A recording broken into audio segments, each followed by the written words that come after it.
everybody, and welcome to our channel. If this is your first time stopping by, my name is Tawana. And I'm Lucian. And this is our channel, Autism Journey Times 2. Basically, this channel, it was made to discuss, the journey that we're going through with our two autistic children. As we stated in our first video, we have two autistic children. We have a 14-year-old who has high-functioning autism. Here I go. And then we have a 8-year-old who is considered severely autistic because he is nonverbal and he has childhood apraxia of speech. So last week we visited Taylen and we went through, kind of through a timeline with what, we were doing with him and how things have been going up to, year 14. And so today we're going to visit Taylen. But first, let us go ahead and shout a couple people out. First of all, I would like to shout out my friend Veronica because I have on a shirt that she made specifically for me. It is a cute shirt that says Autism Mom, and this has it has the little it's like the person that I basically have this decal on the front of my car, and I love it because it really to me signifies a strong mother of autistic kids, and that's what I strive to be. So Veronica has a Facebook page. Her name is Veronica Murray, and her Facebook page for her t-shirts is called Custom Creations. So look her up. I'll also pin it and put it down in the description.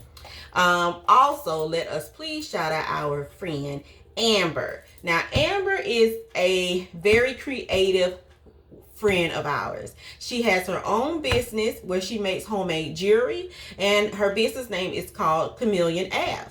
Now, she has an Etsy page and she has a Facebook page as well, and the Facebook page is Chameleon Ave, and the Etsy page is www.chameleonave.etsy.com. Got it? Okay, but let me show you the bracelets that she made for us. This is the second set of autism bracelets that she's made for us. I will show you guys the other ones at another time. But this is the newest set that she's made. I normally just give her a little vision or tell her, what I want. I like dangly jewelry. So she made this 3-piece bracelet for me. It's like this silver piece, and then this is really cute. It has the autism ribbons on it, the autism puzzle, and then it has this other silver one. It's very cute, and like I said, you can tell her what your vision is, and she'll, I let her just do her thing, and she does her thing. So she even make male bracelets too. She also made this one for Lucian, another custom bracelet for him. I love it. It's nice. It's blingy. But anyways, go and check her out. As I said, Chameleon Ave, CHAMELEON AVE Ave, ChameleonAve.etsy.com. Okay, so whew. Thank you so much, Veronica, for the shirt. Thank you so much, MB, for the bracelets. All right, so let's go ahead. All right, so we're gonna touch on Taylen. It's a light that's like shining on my glasses. I can't. Okay, professional. Okay, so okay, so we're not gonna do much editing of this video. So let me just get a little closer because the light's in my eyes. Okay. So basically, like I said, Taylen is 8 years old now. He just turned 8 years old on the 18th of January. Actually, with Taylen, we were stationed in Minot, North Dakota. And so when Taylen was young, we just saw small things. We saw that Taylen, I don't remember, did he lose speech? He lost speech. He really didn't have that many speech. Yeah, he never really got speech. Let's say that. He never really grasped any speech in the beginning. So it wasn't much for him to lose, or it wasn't anything for him to lose, really. But what we noticed with him was that he used to do the whole, spinning of the tires. He used to like the door hinges. I remember that. He used to like to touch the door hinges and close the door, and stare at the door hinges. I remember that he used to like, what else did he have? He used to like to sit. What was it that Taylen did? It's weird because his was... It wasn't the same thing as Ty. It wasn't the same as Ty, but whatever it was giving us, that red flag. But his signs weren't like textbook autism. Like he just had he mainly had a delay in speech. Yeah, the delay in speech. He did a lot of the playing and wouldn't do any any pretend play. He did a lot of the playing where it's like, you know, he's playing, but, you know, it's almost like you weren't there. He did a lot of the, you know, like watching things spin, playing with toys like inappropriately, like doing different things with toys, like not, if it's a car, he doesn't play with the car on the thing. He'll just sit there and watch the tires. But anyway, so when he was young, you know, he was about, I want to say 1.5 when we finally took him. We took him to a psychologist in Minot.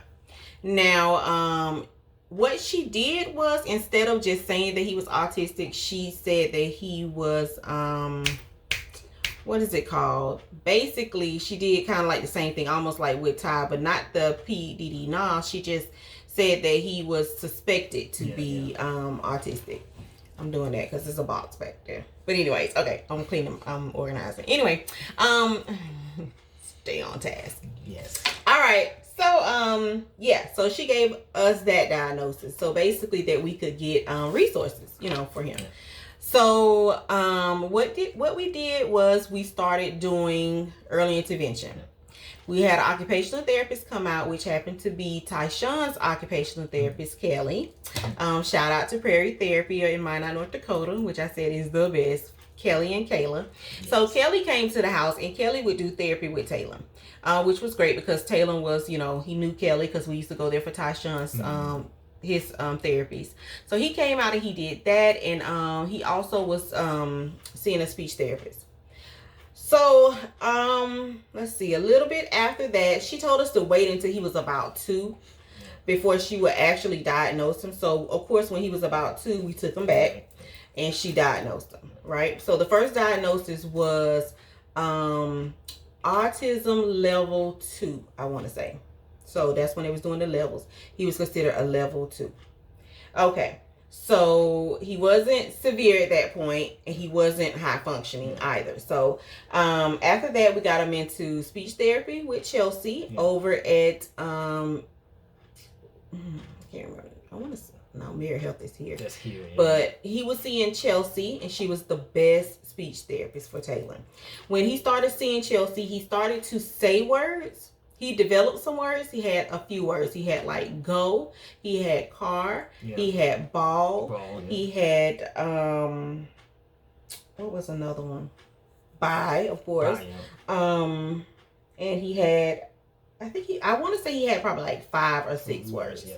Okay, so he was doing well with Chelsea.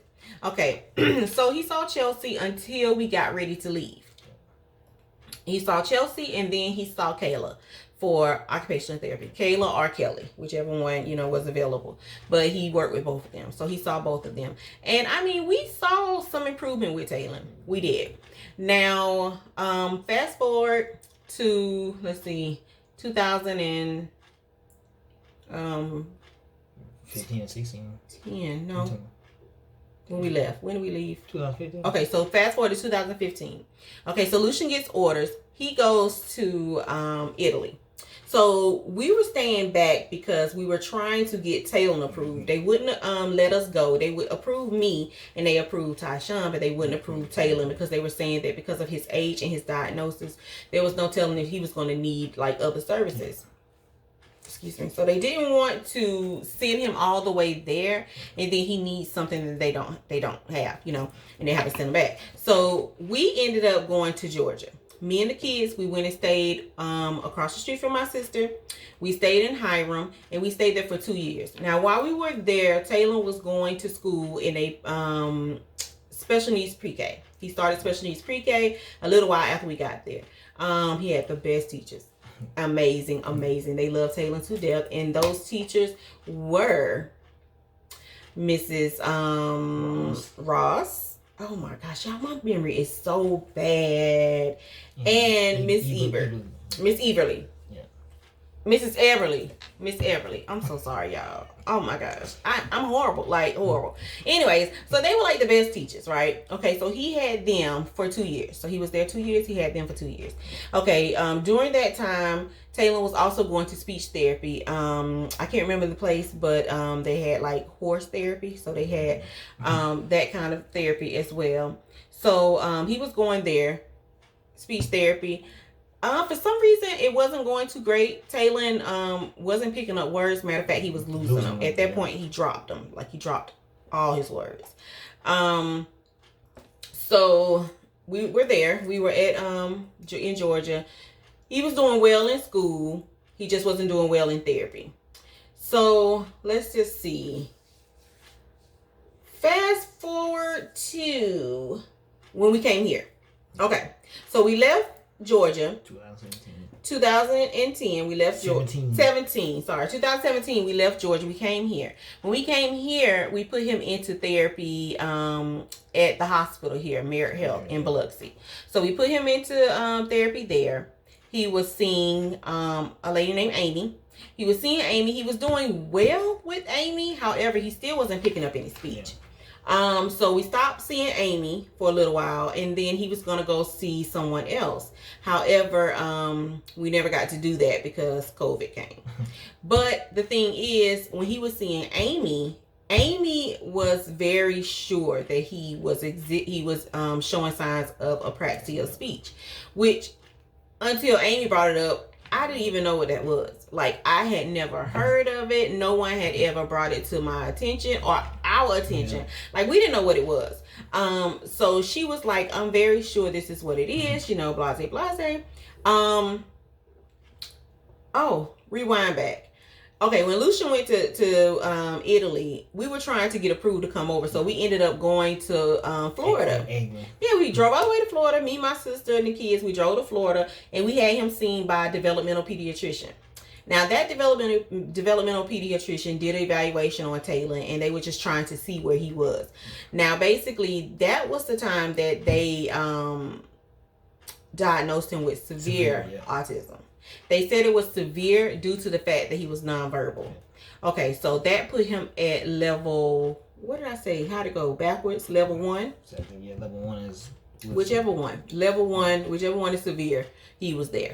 Okay, so that was like a good punch. I mean, if you guys have any kids that are on the spectrum, if you guys have any kids that have disabilities or anything like that, just like hearing the word severe is really like and nonverbal. I don't know, you know, but okay, so let's just mosey on back to here, 2018. Yeah. Okay.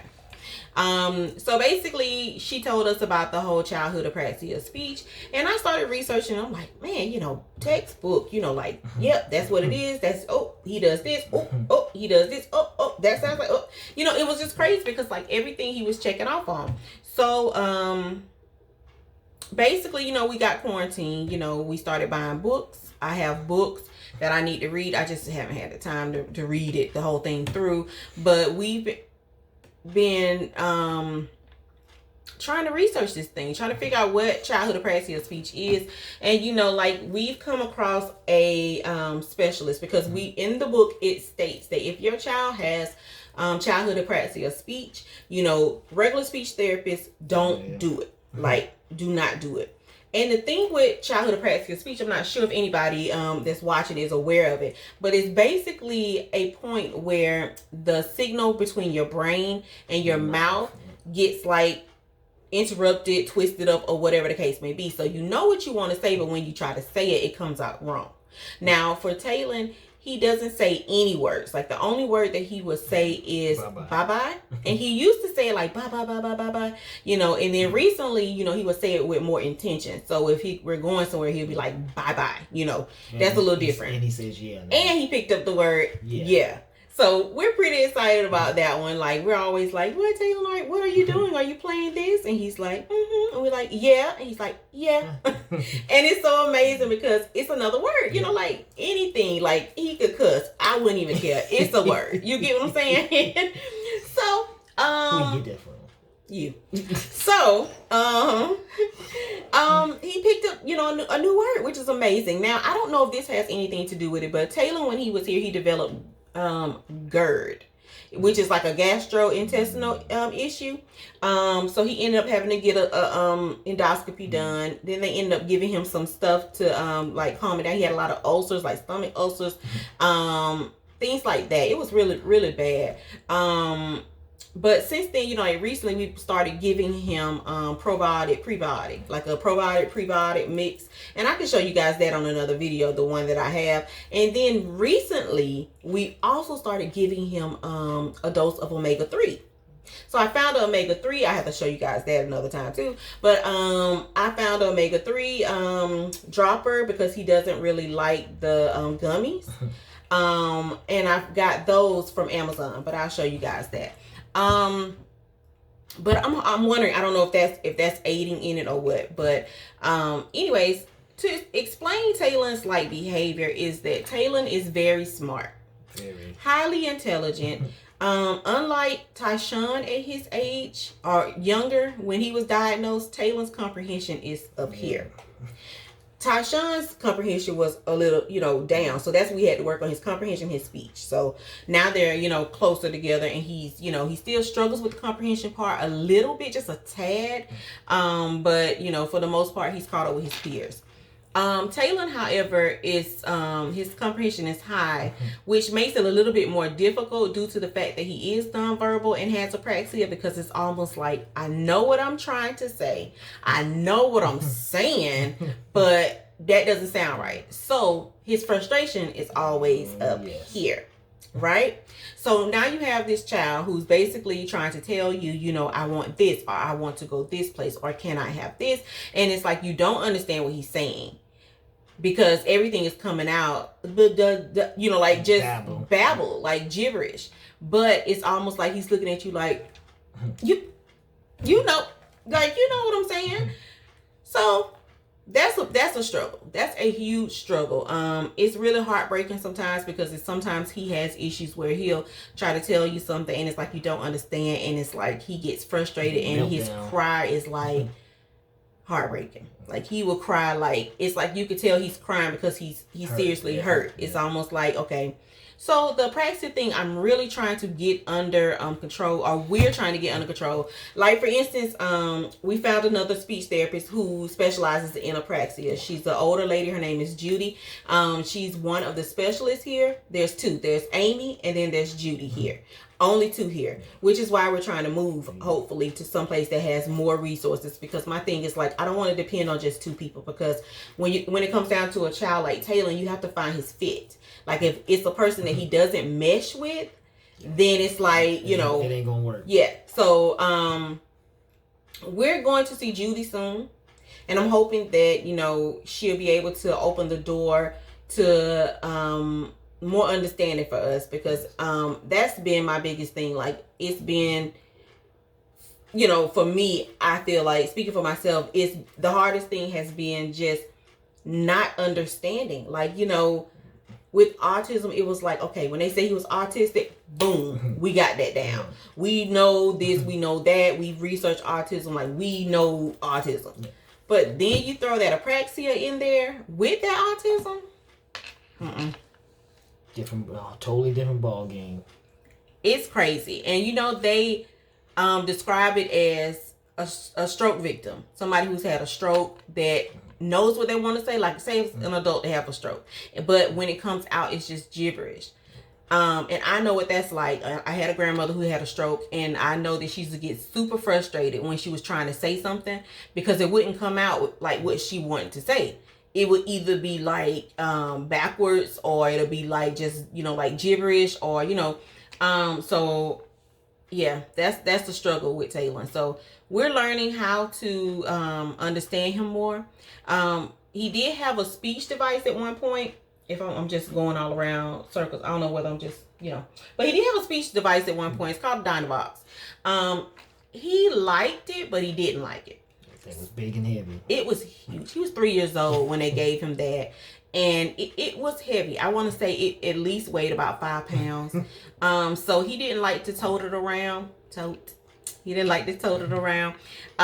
So he would use it as long as it was like stationary. If it was sitting down somewhere, he would use it. And it was funny because like the teacher here, he was going to special needs school here. He's going to elementary school, has special needs class. Amazing teachers once again. He first got here and he had Gosh, I am so bad with these names. Okay, I can't remember. I'm so sorry. I love her though, but I can't remember her name. Regina? No. Yeah. Oh, Regina first. Yes, Regina first.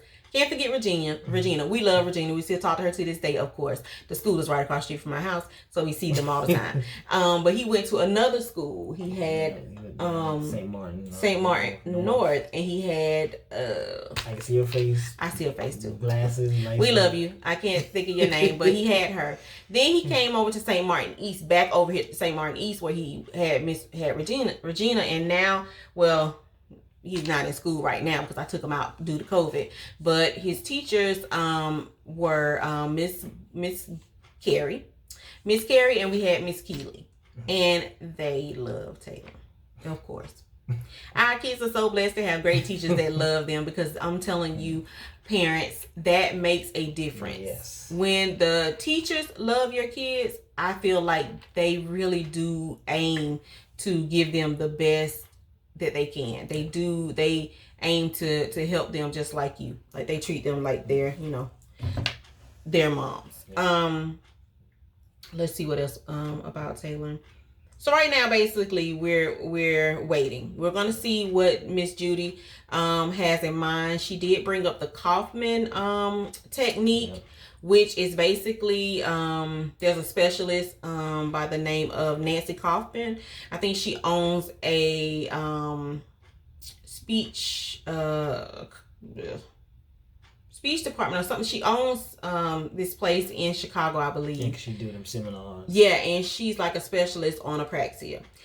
So she has some techniques, and I think that Miss Judy wants to try the sign to talk technique, because Taylen does take the sign language a little bit more than he does his speech device. And then because he's not able to form certain words, it's kind of hard for him to just rely on just talking. So we're going to see how that goes. I will definitely keep you guys updated. And in the meantime, our next video will be showing you some of the things that, we have to offer, or some of the resources that we can, share with you guys. But Taylen's video is a little short because, he's 8 and we haven't had a lot of resources with him, but we're still waiting. We're supposed to see Miss Judy soon, and so after that appointment, I would definitely hop on here, or we would definitely hop on here, and we will be giving you guys the tea on that. What? Yeah, for any of the parents that's out there that have kids with autism, or that are autistic, don't give up. Continue to fight for your kids. Continue to be there for your kids. Continue to educate yourself. That's the biggest thing, is continue to educate yourself. Like, Tawana said, we're constantly, on Google researching, and, and she's constantly making phone calls and calling different, therapists and stuff like that.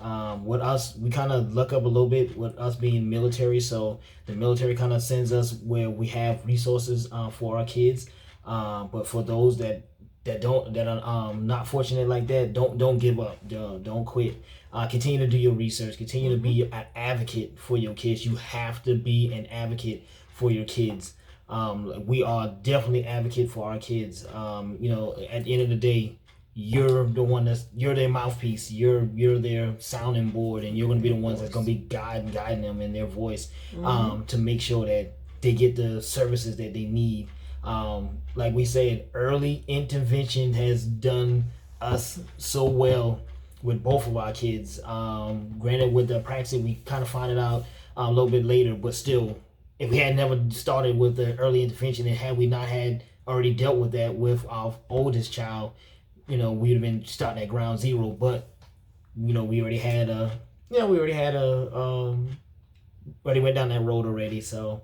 But just crazy that we had one on one side of the spectrum and then one on the very opposite side of the spectrum. So, greatest part. So, that was pretty unique. Even one of the things we thought about even before we had Taylen was one of those things like, hey, we had those conversations about, what if this child is, autistic as well too, but we didn't let it stop us from. Having a second child, and at the end of the day, we look at it as God blessed us to be parents of 2 autistic kids, and I would not trade them for the world. Would not. No. Love them to death. Yes, And that's the thing, and I think that was so crazy to us with it was that it was like night and day. And the fact that in my eyes as a mother, I, feel some kind of way about dragging my feet or, because we were so stuck on the autistic part that the apraxia part slipped through our hands. And when I tell you that anybody I've talked to has always said that early intervention with apraxia is best because you have to have your child with someone who specializes in that, apraxia, because technically we have been wasting 8 years. If you ask me, that's how I feel. Like we wasted so many years. I'll say more like 5. Well, 5. When you start talking. Okay, 5 years. But we wasted so much time with regular speech therapists because, he was getting therapy, but just, not the right therapy. So hopefully, we'll get a little luck with Miss Judy and we'll be able to get Taylen where he needs to be. But of course, we'll be updating you guys. And if you guys have any questions, of course, like we said before, just go ahead and comment it down below. Please remember to subscribe to our channel and also click the bell so that you can get notifications when we post new videos. We'll be back on here soon to share with you guys some resources, share with you guys some of the things that we've been doing with our kids. Not saying that we are professionals, or not saying that we know, and not saying that what we do for them or what we have done for them will work for your child. But you really do have to just find your niche. You have to try different things and see what works for your child and for you. We're still learning. That's all I can say is that we are still learning. Like every day it's a struggle over here because, with Tyshawn's personality and then Taylen's personality, let's just say every now and then it's a mesh because Tyshawn is sensitive to noises and Taylen is noisy. It's certain things like Tyshawn, he's really like, to himself and kind of like a little, like, don't, touch me, don't mess with me. Yes. And Taylen's like, hey, I'm in your face. Hello, do you see me? Or he'll stare at him all day and he'll be all frustrated. So it's like their like personalities are like this sometimes. It's almost like Taylen pushes every autistic characteristic or button that Tyshawn has, and then Tyshawn in return pushes every button that Taylen has for his autism and his apraxia. And so you'll hear squealing all through. I'm telling you, that's why I don't talk on the phone, because it's almost like a whole daycare going on behind me. You're gonna ask my friends. And there's one child making all that noise. Just one. But yeah, so we'll be back on here shortly. We're going to try to start getting some more content out there more frequently. Yes. But yeah, you guys, please go ahead and subscribe to our channel if you haven't already. Also, I will tag below. I will be posting in the comments the 2 businesses I talked about, Custom Creations and Chameleon Ave. And also, if you guys are into like music, you can go over to my husband's channel. It is Elda Beats. And it's on YouTube as well. He does the beats for the intro. And the one, that's playing on the outro is the same one as the intro. And also, he's going to have a new car YouTube going up. So we will keep you guys posted on that if you care. But anyways, thank you guys so much. As I said before, we do have our autism page on Facebook. We haven't been that active on it, but we need to get back on it. Yes. We go live on there and we just talk. That's about it. And we post things. But I don't want to make this video too long. It's already about 30 minutes. So I'm going to go ahead and close it out on my end. So I have nothing else to say, surprisingly. But thank you guys so much. We appreciate you guys tuning in to us and watching our videos. We hope that we're giving you guys something informative. All right. Peace. Oh, that's it? I thought you was going to say something extra. Okay. Well, until then, we'll see you guys next time. Bye. Peace.